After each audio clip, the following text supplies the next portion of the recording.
Satu, kelas 8 kita masuk bab 1 dengan judul gerak benda dan makhluk hidup di sekitar.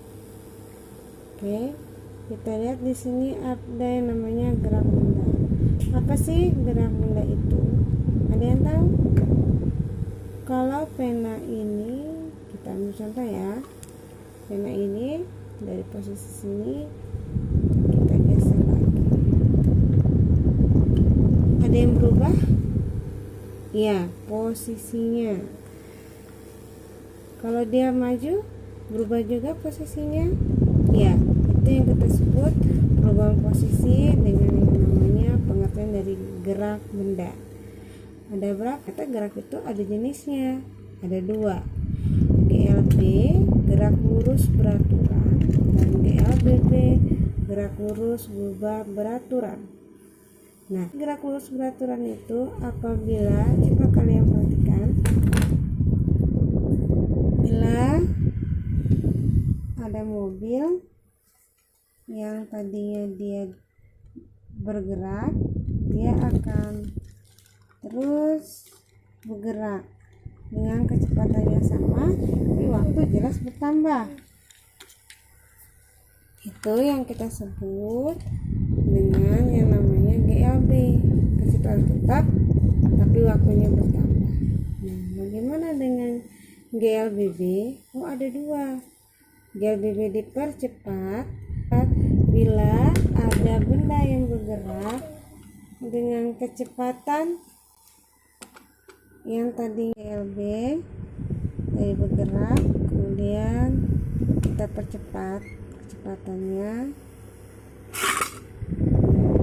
dia bercepat, kemudian sehingga kecepatan bertambah dalam waktu yang sama juga, sama bertambah. Untuk GLB diperlambat, grafiknya seperti ini. Dari mana? Bila ada benda ya, tiba-tiba dia mendarat, maka akan terjadi kecepatannya menurun dalam waktu yang bertambah. Bagaimana kita bisa mengetahui rumusannya atau perhitungannya? Oke, kita lihat di sini sebuah mobil dari diam cepat, kecepatannya 72, kemudian bergerak selama 30. Kita mau menghitung berapa kecepatan yang dialami. Caranya adalah kita mengkonversi dulu dari kilometer per jam, kita konversi menjadi meter per sekon. Caranya gimana? Kilometer per jam atau per 1 jam. 72 km kita jadikan meter sama dengan 72.000, dan 1 jam kita jadikan sekon. Ya, 1 jam adalah 3.600 sekon atau detik. 72.000 kita bagi 3.600, coret 02, 72 bagi 36, ketemu 2, ada 0, berarti 20 meter per sekon. Sehingga kita bisa masukkan rumusnya. A sama dengan delta V per delta T, 20 per 30 sekon, sehingga kita bisa peroleh 0,67. Kita bahas berikutnya tentang gaya benda adalah dorongan akibat perubahan posisi. Di sini yang namanya gaya, lambangnya adalah F, satuannya dengan Newton. Nah, gaya ini banyak, sehingga penjumlahannya disebut dengan resultan gaya.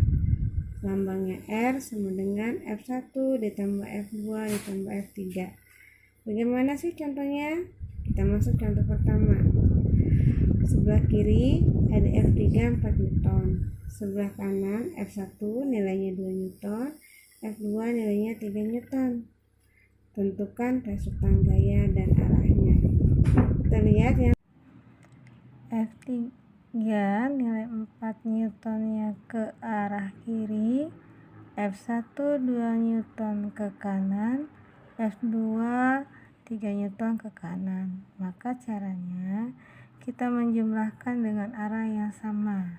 Di sini arah kanannya adalah F1 dan F2 kita jumlahkan, nilainya adalah 5 Newton, sedangkan F3 itu sendiri adalah 4.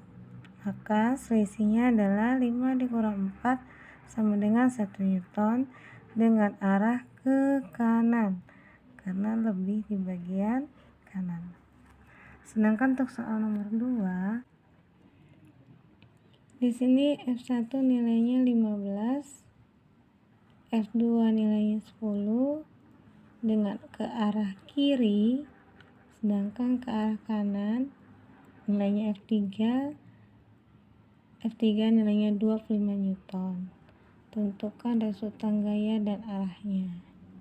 Sama seperti nomor 1, kita jumlahkan dulu yang sama. Di sini sebelah kiri adalah F1 dan F2 kita jumlahkan, 15 ditambah 10 sama dengan 25, dan F3 itu sendiri sama, nilainya 25, sehingga 25 dikurang 25 sama dengan 0. Apa arti resultan gaya sama dengan 0? Artinya terjadi keseimbangan gaya. Baiklah, ini 2 soal, 3 soal untuk bagian A, B, dan C untuk nomor 2. Selamat belajar. Assalamualaikum warahmatullahi wabarakatuh.